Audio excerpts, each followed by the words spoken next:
अस्सलाम वालेकुम दोस्तों, आजकल मैरिज फॉर वीज़ा एक ऐसी प्रैक्टिस है जो दुनिया के कई मुल्कों में कॉमन हो चुकी है।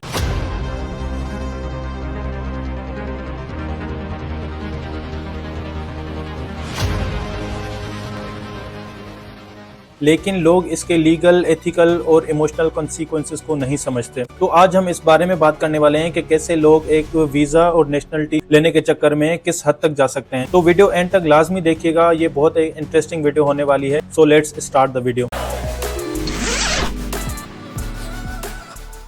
So what is visa marriage? Visa marriage और मैरिज ऑफ कन्वीनियंस एक ऐसी शादी है जो सिर्फ इसलिए की जाती है कि एक पार्टनर को किसी फॉरेन कंट्री में रेजिडेंसी परमिट, स्पाउस वीजा या सिटीजनशिप मिल सके। इस तरह की शादी लीगल तो हो सकती है, लेकिन अगर नियत सिर्फ इमिग्रेशन का हो तो ये एक इमिग्रेशन फ्रॉड की लिस्ट में आती है। तो चलिए कुछ ग्लोबल स्टेटिस्टिक्स पर नजर डालते हैं। यूके होम ऑफिस 2023 की रिपोर्ट के मुताबिक 4500 से ज्यादा मैरिज वीजा सिर्फ इसलिए रिफ्यूज किए गए क्योंकि उनके पास कोई जेन्युइन रिलेशनशिप प्रूफ नहीं थे। और यूएस इमिग्रेशन अथॉरिटी के मुताबिक हर साल 30 से 40% फ्रॉड मैरिज केस रिजेक्ट होते हैं। ठीक इसी तरह ऑस्ट्रेलिया, कनाडा और गल्फ कंट्रीज ने भी स्ट्रिक्ट स्क्रूटनी शुरू की हैं, लाइक इंटरव्यूज, डॉक्यूमेंट चेक और होम विजिट्स। तो अब हम बात करते हैं लीगल कंसिक्वेंसेस की। बहुत से ममालिक फेक मैरिज को एक फ्रॉड मानते हैं और उनके कानून के मुताबिक पकड़े जाने पर सजा भी दी जाएगी। जैसे कि यूएसए में पकड़े गए तो 5 साल जेल और $2.5 लाख फाइन देना पड़ेगा। और यूके में भी जेल और लाइफ टाइम बैन ऑन री अप्लाइंग। और उसके बाद यूएई और सऊदी अरबिया में डिपोर्टेशन, वीजा बैन और कुछ केसेस में क्रिमिनल प्रोसीडिंग्स भी हो सकती हैं। जो लोग ये सोच रहे हैं कि शादी करो और सेटल हो जाओ, उन्हें ये समझना होगा कि लॉ इज गेटिंग स्मार्टर। तो अब बात करते हैं कुछ रियल लाइफ केसेस के बारे में। 2022 में एक पाकिस्तानी बंदे को डिपोर्ट किया गया क्योंकि उसने एक फेक मैरिज की थी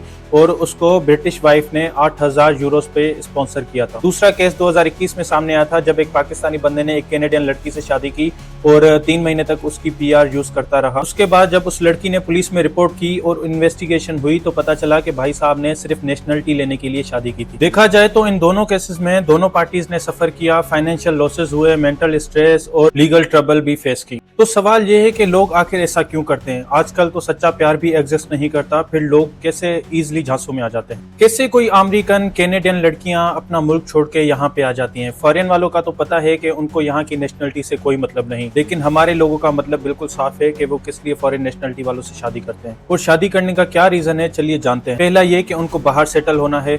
दूसरा सोशल प्रेशर, यानी बाहर जाओ और पैसे कमाओ। तीसरा ये कि डुअल नेशनलिटी मिल जाएगी। और चौथा ये कि फ्रॉड एजेंट्स इनको अपनी बातों में ले आके फेक मैरिज का इजी टू मूव वाला ऑप्शन देते हैं और वो इस ऑप्शन को चूज कर लेते हैं। और इस तरह बोथ पार्टीज इमोशनल और लीगल ट्रैप में फंस जाती हैं। तो बात करते हैं कि फेक मैरिजेस की वजह से क्या रिस्क उठाने पड़ सकते हैं। नंबर 1, जो स्पॉन्सरिंग पार्टनर है उसके खिलाफ लीगल एक्शन हो सकता है, रेपुटेशन लॉस हो सकती है। उसके बाद लाइफ टाइम इमिग्रेशन कंसिक्वेंसेस भी देखने को मिल सकते हैं। और जो एप्लीकेंट है उसका वीजा रिजेक्ट हो सकता है, ब्लैक लिस्ट किया जा सकता है और फ्यूचर इमिग्रेशन भी खत्म हो सकती है। अब बात करते हैं कि एक्सपर्ट इस बारे में क्या एडवाइस करते हैं। बहुत से इमिग्रेशन लॉयर और एम्बेसीज वार्न करती हैं कि अगर कोई भी शादी रियल रिलेशनशिप और म्यूचुअल सपोर्ट पे बेस नहीं करती तो वो लीगली रिस्की और मोरली रॉन्ग है। असली शादी कोई वीजा स्कीम नहीं बल्कि लाइफ लॉन्ग कॉन्ट्रैक्ट है। तो दोस्तों, आप या आपका कोई रिश्तेदार वीजा के लिए शादी कर रहा है तो एक बार प्लीज उसको ये वीडियो लाजमी दिखाएं। साथ साथ ये भी याद रखें कि एक वीजा तो मिल जाता है, लेकिन अगर इज्जत चली जाए तो वो कभी वापस नहीं मिल सकती। अगर आपको ये वीडियो इन्फॉर्मेटिव लगी हो तो लाइक, कमेंट और शेयर करें अपने दोस्तों तक। और मजीद ऐसी वीडियोस के लिए मेरे चैनल को लाजमी सब्सक्राइब करें।